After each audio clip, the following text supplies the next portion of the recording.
Polícia Federal fez uma batida no início de dezembro, na 13ª Vara Federal. Por quê? O ministro José Antônio Dias Toffoli vinha há muito tempo solicitando uma série de documentos, gravações e vídeos que delatores hoje, que se insurgem contra Moro, disseram para ele estarem esses documentos, esses vídeos, essas gravações aquartelados na 13ª Vara e jamais terem sido juntados aos autos dos processos deles. Por quê? Porque seriam gravações, monitoramentos ilegais. Por que ilegais? Porque Sérgio Moro, como juiz federal, não poderia ter grampeado as autoridades que ele grampeou. Isso, gente, remonta de 21 anos atrás. E se vocês me deixarem aqui dar um petisco do que eu vou trazer logo mais, é que eu vou jogar pra frente do que ainda não tá no papel. Tem um personagem que aparece nessas gravações que estavam guardadas lá. Ele é chamado pelos delatores de Beto Youssef. Te lembra alguém? Sim, o doleiro Youssef. Alberto Youssef. É ele. 21 anos atrás, mencionado nas gravações, já colaborando com Sérgio Moro. E hoje ele é um dos que acusa o ex-juiz no Supremo. Vamos lá, o Sérgio Moro era juiz federal, ele estava conduzindo uma investigação sobre irregularidades em um consórcio que existia no Paraná. Ele acaba prendendo um então deputado estadual chamado Tony Garcia. Situando tudo isso antes da Lava Jato. 2004 é o ano.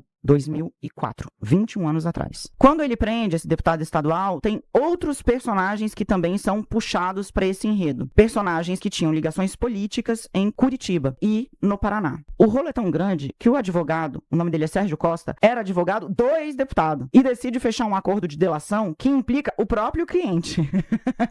Pra gente entender. Que rolo! É um rolo. Essas pessoas, que por ordem de Sérgio Moro são gravadas, não poderiam ser investigadas por um juiz de primeira instância. Porque tem foro privilegiado. Porque tem foro privilegiado. E aí o que aconteceu? Em 2023, eu trouxe primeiro a existência desse acordo, que previa a gravação das autoridades, e o fato de que já nos relatórios de inteligência, o Sérgio Moro recebia semanalmente, periodicamente, relatórios da Polícia Federal sobre o que era gravado ali. E esses relatórios eram muito sintéticos, vinham em 2 linhas. Exemplo, Daniela Lima e Rodrigo Alvarez conversam por 1h30 na TMC sobre o noticiário político, sem detalhar o que a gente tinha. Então ali, você já tinha um registro fático, num relatório de inteligência, que o grampo havia acontecido. Mas o ex-juiz sempre negou que tivesse gravado as autoridades ou que isso tivesse tido algum tipo de uso. O que ele dizia desse relatório que você mostrou? Ele dizia basicamente que era um relato fantasioso de um criminoso, que se tinha tido gravação, isso não tinha sido usado pra nada. Se tivesse tido. Esse era o discurso do ex-juiz Sérgio Moro. No início de dezembro agora, deste ano, a 13ª Vara Federal de Curitiba, comandada por Sérgio Moro, foi alvo de uma busca e apreensão da Polícia Federal. Foi a primeira vez que a PF, na história, entrou em uma vara federal pra fazer busca e apreensão. Por quê? Há anos, mais especificamente, desde 2023. O ministro do Supremo Tribunal Federal, Dias Toffoli, pede esses documentos. Cadê? Esse grampo que tá mencionado aqui. Não aparece. Cadê ele no processo? Nunca foi colocado. De novo, 2004. São 21 anos de sigilo. Assim, mas não é sigilo. É de jogar nas gavetas e ir pras calendas. A Polícia Federal foi, fez a batida e encontrou. Onde? Onde? Nas gavetas da 13ª Vara de Curitiba. Mais especificamente em uma caixa, chamada a Caixa Amarela, que o ministro escreve, achem essa caixa. Por quê? O delator de 2004, hoje se insurge, assim como outros, contra Sérgio Moro no Supremo, dizendo o quê? Que o ex-juiz, lá atrás, 21 anos atrás, usava os delatores para espionar autoridades, guardava esses registros para depois pressionar essas autoridades. E aí você pode me perguntar, que autoridades, Daniela? Pois é, e também quero entender pressionar como? É extorsão, é ameaça, que tipo de ameaça? O que eles estão dizendo é que Moro garantia blindagem às próprias decisões com isso. Por quê? O ex-juiz, eu vou trazer já aqui o que ele tá falando, tá? Porque ele foi às redes sociais rebater a matéria, dizendo o seguinte: a jornalista publica um furo no UOL de que eu teria em 2005,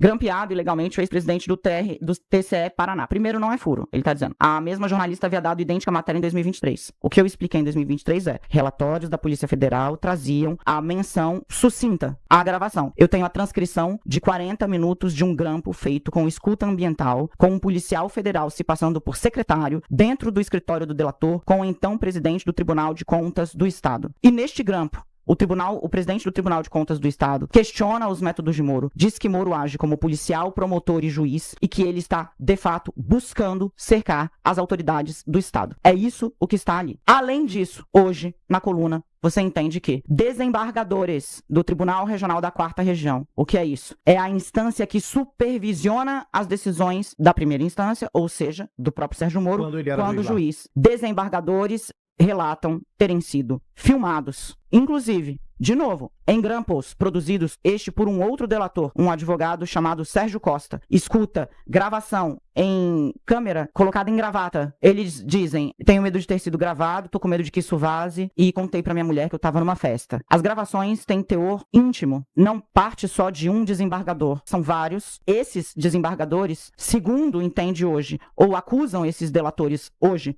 no Supremo, foram pressionados a abraçar a agenda de Moro enquanto juiz por conta da existência dessas gravações. E aí você me pergunta, diferentemente do que está dizendo o ex-juiz aqui, tem novidade? Não é que tem novidade, tem muita novidade. É uma prova documental de que ele ocultou de instâncias superiores, não só gravações que deveriam ter submetidas para que a justiça dissesse, o Superior Tribunal de Justiça, nesse caso, o STJ, este presidente do Tribunal de Contas precisa ser investigado, esse desembargador precisa ser investigado, esse não sei, porque ele não poderia investigar. Ele, mas, o Sérgio Moro. Isso nunca foi remetido para as instâncias superiores. Ao contrário, ficou nas calendas da 13ª Vara. E pior, quando o Moro sai de lá, esses documentos, eles continuam aquartelados pelos juízes que o sucederam. Gabriela Hardt, o doutor Danilo, que está hoje à frente da vara. Eles continuaram, eu tenho aqui decisão de agora, em que o Toffoli manda entregar os documentos e o juiz fala: não tem ordem específica para esse papel, então esse papel vai ficar aqui. Então, assim, é um caso que cresce substancialmente, porque a PF agora tem prova documental, na íntegra, 40 minutos de grampo irregular, despacho do ex-juiz mandando gravar o presidente do Tribunal de Contas do Estado da época. De novo, ele fala: as gravações foram insatisfatórias para os fins pretendidos. Vamos tentar gravar de novo. E os registros de que desembargadores não só desconfiavam ter sido filmados, como nos registros do grampo falam: contei pra minha mulher que eu fui filmado numa festa. Esse caso tá com o ministro Dias Toffoli no Supremo, e aí eu pergunto, Dani, que crimes isso configura? O caso corre sob sigilo, tá?